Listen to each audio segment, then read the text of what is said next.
he's back, and he's looking to be a complete fighter and eventually heavyweight champion. Tonight, he takes the first step towards that against Ed Gutierrez. There is David Tua, now 33 years old. His boxing age seems much older, but that's because he came out of the Olympics with a medal and turned pro at 19. Checked in at 245 and a half, has 38 career knockouts. And you know all about his thrilling battles with Rahman and Abiyabuchi. Those were the glory days. Here are the last 5 fights. It includes a 2-year layoff due to court battles.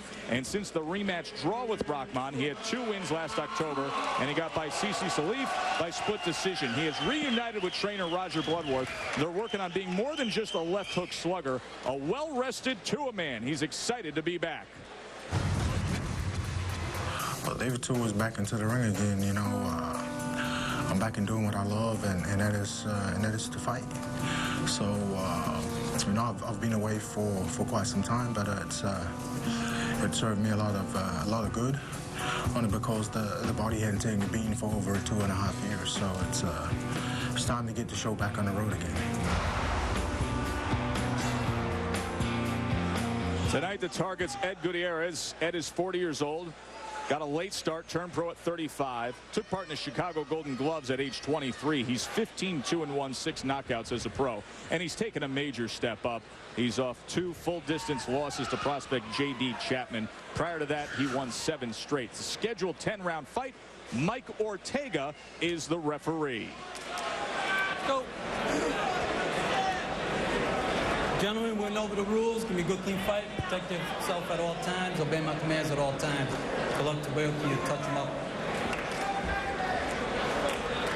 The ring experience, no comparison. Tua has 30 more fights. He's fought Lennox Lewis for the title. He's been in with Rahman, Moore, Ruiz, Bird, Abiyabuchi, and he has an Olympic medal. 33 years old, David Tua.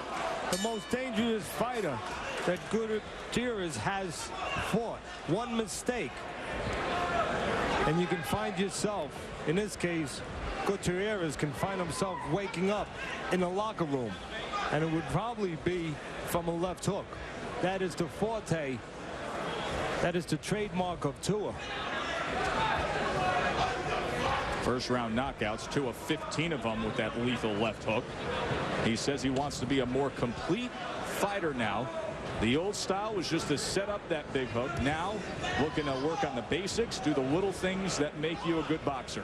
Gutierrez must box, must use the ring, must keep Tua turning as he's trying to do now, so Tua cannot be set on those massive legs to throw that massive left hook.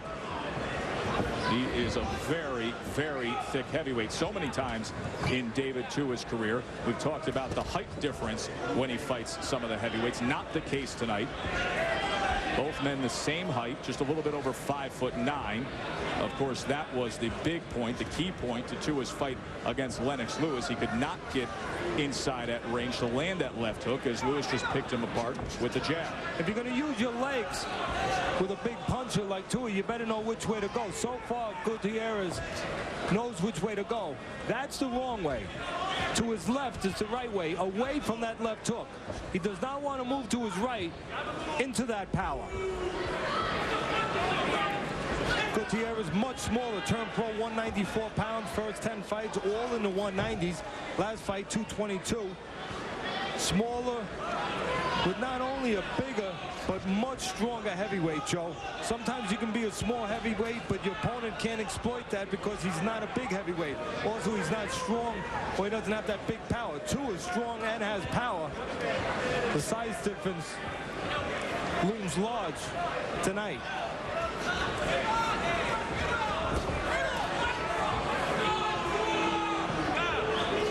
If there's a knock on Tua, it's that he's not always busy enough, even with that big left hook. Doesn't always use his jab enough to stabilize opponents. Give them something to think about besides the left hook. Make it difficult for them to avoid a left hook. Right now, everything being avoided so far in this nondescript first round. Of course, Tua is dealing with a lot of inactivity. 9 months since his last fight. Go back 2 fights. He was off 2 years. But the tremendous edge, as you said, Joe, and experience, has fought 5 world champions. Had legal battles with his former management, was out of boxing from 2003 to 2005, and now he is back. End of one. Tua Gutierrez fights at the Manhattan Center on 34th Street in Midtown Manhattan. What a crowd on hand tonight. They are watching the former world heavyweight title challenger David Tua mount his comeback in a very open heavyweight division, a division that he says, I don't want to get sidetracked. I don't want to be thinking about fighting for the title again. I want to take baby steps and work on what I've been working on with trainer Roger Bloodworth.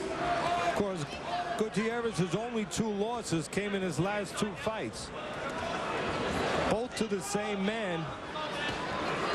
That was against J.D. Chapman. And they represented his first step up from having fought, quite honestly, a resume of very soft opposition. J.D. Chapman, a decent-looking prospect who's been on a few of our Oklahoma shows, had a win last week off TV on the Alan Green Tony Bonsante undercard. Chapman 23-0, as you said, a prospect. Ed Gutierrez, originally from Chicago, where he worked out at the Windy City Gym with trainer Sam Colonna. He then moved to Oakland, California. When Sam was informed of this fight against David Tua, his one comment was, I don't like that fight for Ed at all. Now he opens up with that left hook, and the first time he does, Tua scores a knockdown. Well, the problem there was Gutierrez stayed in front too long. He was starting to feel comfortable because Tua hadn't been doing anything. You can never feel comfortable. You must not allow yourself to feel comfortable when you know you have a dynamite puncher in front of you, and only one punch can remove you from the night. You can see how Tua was making him feel comfortable, not doing anything, giving Gutierrez a false sense of security, letting him think that it was safe to stand in front. Never safe to stand in front of a guy you should not stand in front of. A guy who has power, especially in that left hook. You can see Tua right there, Joe, how he just paused with the jab. He's getting away with it now with this level of fighter. Might not get away with it later on with guys who will snap the jab and make him pay a price for that. But right now you can just see Tua is inviting Gutierrez in front of him, throwing soft punches, letting him think that it's okay to stay there. As he found out with that left hand, it isn't. Coming to the last 30 seconds of this second round. Snaps out the jab there. It's like a lion looking for a gazelle. The lion wants to get that gazelle out into the open, to a place where he can't hide, to a place where he can go and get his claws on him, a place where Tua is looking to put his mitts on Gutierrez once again.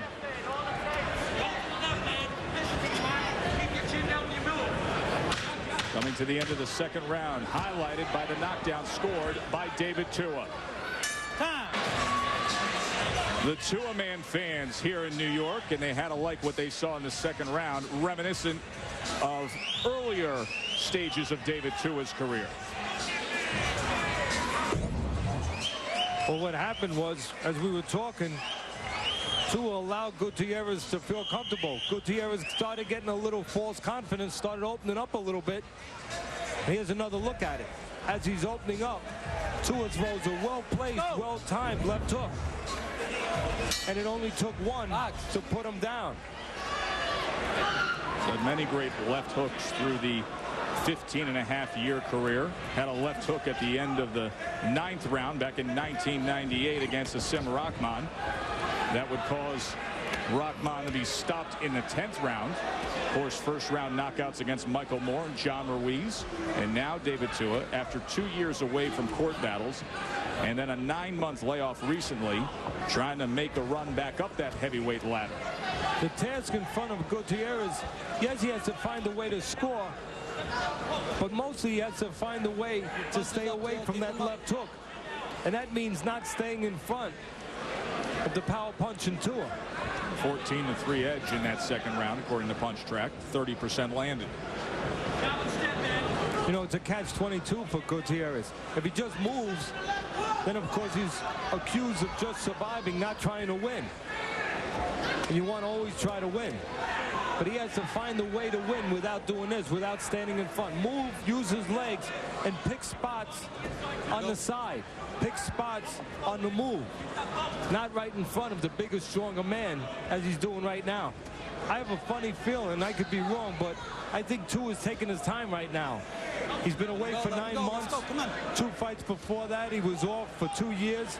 I think right now, he's allowing himself to get some work in.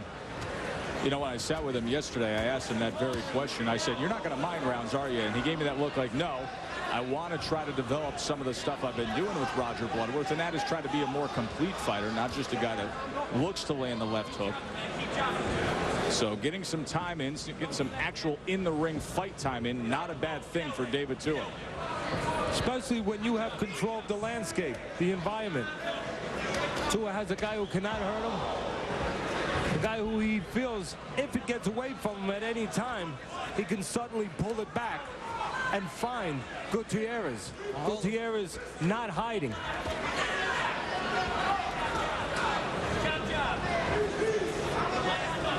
Again, at least in my humble estimation, Gutierrez going around or about it the wrong way, standing in front of Tua, who can eliminate him with one punch at any possible time. I believe Gutierrez should be using his legs, staying away from these kind of shots, keeping Tua turning instead of set to punch. Covered up, Tua came round it with a right hand. Tua wants to work on his moving, more head movement, controlling the ring more. There's a right hand that gets around that guard one more time. Gutierrez not posing a threat that forces more movement out of David Tua. Coming to the end of round number 3, the former world title challenger David Tua taking on Ed Gutierrez. You on Wednesday Night Fights, brought to you by Just for Men Hair Color. David Tua, Ed Gutierrez. Round 4 scheduled for 10.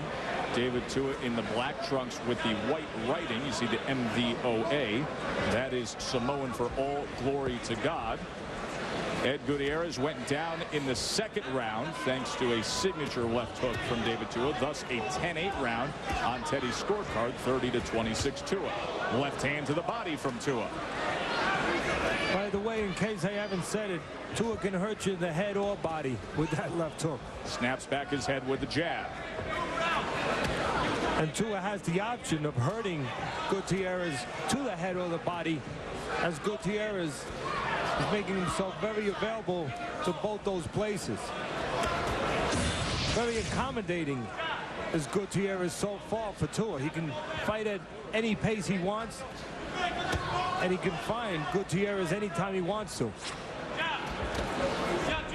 Again, Gutierrez should be using, in my estimation, his legs, taking away the most important asset, the biggest asset that Tua has, his punching power.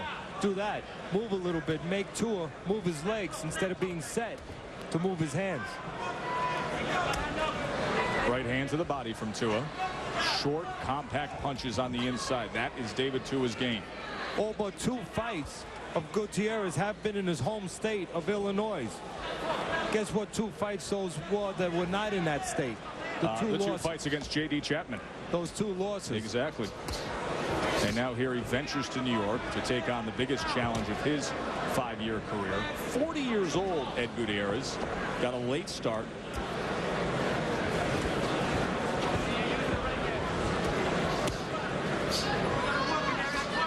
Uppercut on the inside from Tua. Right now on the inside, it's not a matter of what Tua can do. It really is a matter of what he wants to do.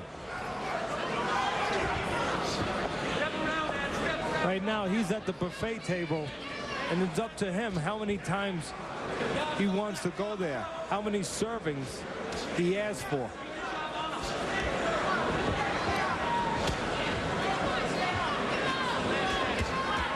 Gutierrez isn't going to like the taste of that. No, he's not. Doubled up that left hand. Tua letting the hands go a little more here in the final minute of this 4th round. Look at that double left hook, and the one to the body sends down Gutierrez. 4, 5, and a soft body. of Gutierrez. 9, 10. And This fight's over. It is over. He started to open up at the end of that 4th round. He had doubled up the left hand about 30 seconds previous to that. And this time, when he sent the left hook upstairs and then downstairs, it was too much for Gutierrez to handle. The buzz to the head from the left hooks, if it doesn't completely short circuit you, it goes away momentarily. The bangs to the body, they stay with you.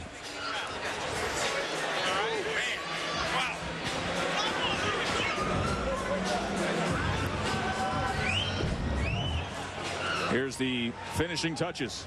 All you have to do is see the geography, where Gutierrez is putting himself. We said that from the beginning, in front of Tua. It was just a matter of when Tua was going to land the right punch. And you can see the way that's set up.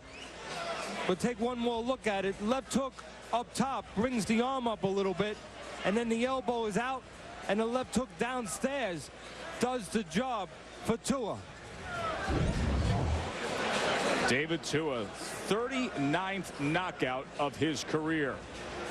For the official particulars, let's send it to the ring to Greg Dubin. Ladies and gentlemen, the bout comes to an end at 2:59 of the 4th round. The winner by way of knockout, David Tua. David Tua